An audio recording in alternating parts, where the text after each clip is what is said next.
What's going on, guys? Today I wanted to discuss the PE ratio and why it is so important to look at and understand for stocks you're looking to purchase. So sit back, enjoy the video, and if you do like the video, make sure you drop a like down below. And if you want to see more videos like this one, make sure you hit the subscribe button. So what is the PE ratio? So the PE ratio is the share price divided by the earnings per share. And here we can look at an example of how that kind of applies. So Bank of America in 2018, their earnings per share were $2.61, while their share price was $24.57. So what we're looking at, right, is we take the price, which is the share price here of $24.57, and divide it by the earnings of $2.61.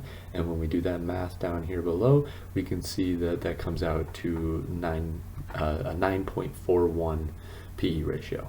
So I made this up real quick, and this just shows kind of how the PE ratio reacts to basically its two variables changing, right? You have a variable which is earnings, and you have a variable which is share price. So if earnings go up and the share price stays the same, the PE ratio is actually going to go down, which here I marked in green, right? So as the PE ratio goes down, what that essentially means is you are spending less money to buy the same amount of earnings from a company, right? So in turn, if it was your own business, right, you'd be spending less money to make more money, basically, more earnings. So it's overall positive when the PE ratio goes down, just in general.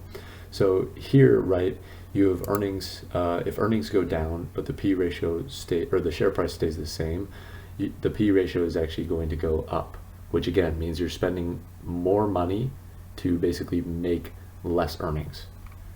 And then here, if earnings stay the same but the share price goes up, the PE ratio is going to go up, again, a negative thing.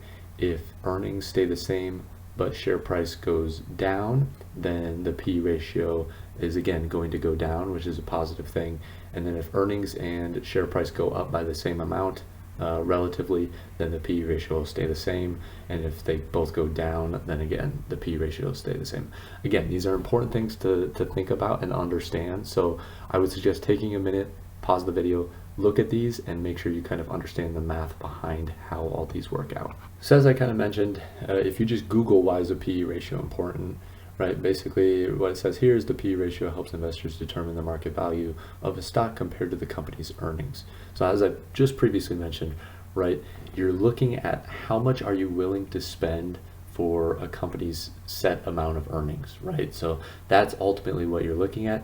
And if you were purchasing any business, whether you're going out there and going to buy a McDonald's or start a McDonald's franchise or a Papa John's franchise or whatever it might be, you want to make sure that the cost of basically getting into the business is going to return a certain amount of money. So that's what really you're looking at when you're looking at PE ratios. How much are you willing to spend for the amount of earnings that you are going to get from this business? So finally up here, we have a long-term chart looking at PE ratio over time. So this actually goes back even before 1888. So it's looking at overall the PE ratio and how it's kind of changed over time throughout the market. So really what's important to notice here, a lot of people will look at this and they will say, well, the mean of the market has kind of been around this 15 PE ratio, right? And that's relatively true when you look at basically over time, right?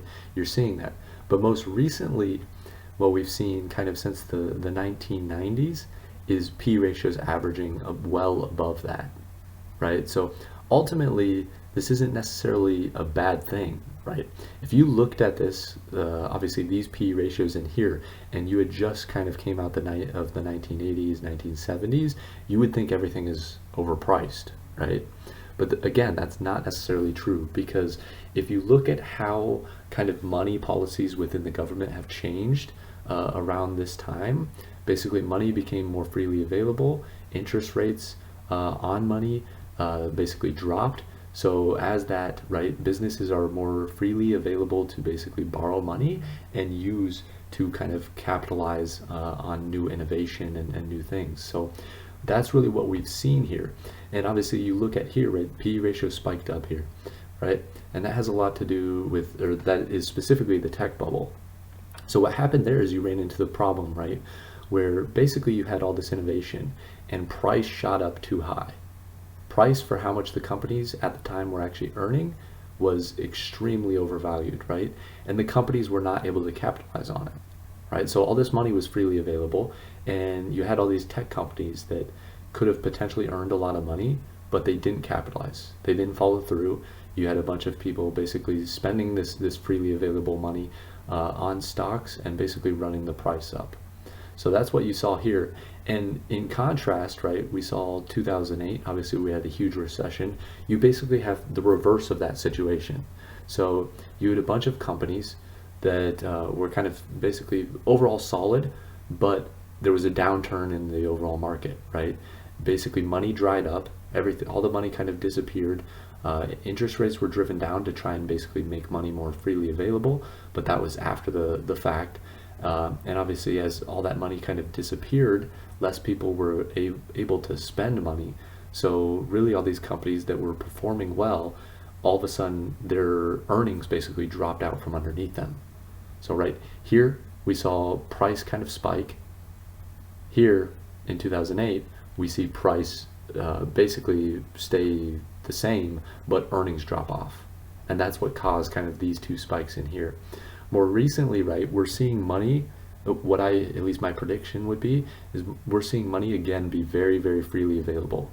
So there's a lot of kind of money out there and people are spending it, and it's driving up prices within the stock market.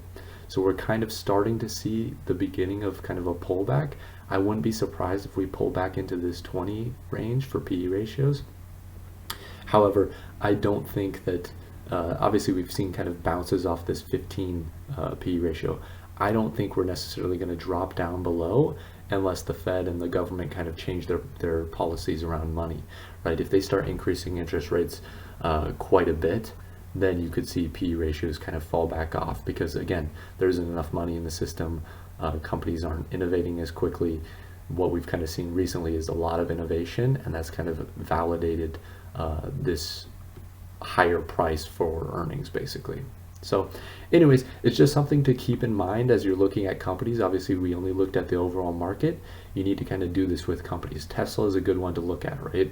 So its P ratio is massive, but if it's able to perform over the long term, then it's validated, right? If it's able to perform and basically earn a ridiculous amount of money per share, then it's validated to have that PE ratio. That's kind of what we've seen with Amazon, right? Amazon keeps going up, but its PE ratio is always high. It's been up to 100, it's been down to kind of 50, but we haven't really seen the stock itself pull back a lot, right? So basically what that means is, right, it keeps increasing its earnings, and that's a positive thing overall. But eventually, right, that could change, and if that changed, then you'd expect the price of the stock to fall. So anyways, again, something to keep in mind. Make sure you kind of understand this aspect of the market and how PE ratio affects kind of your stock price and the earnings and the price and kind of everything in between. But I hope this video provided value. If it did, make sure you drop a like down below. And if you want to see more videos like this one, make sure you hit the subscribe button. Otherwise, have a wonderful rest of your day.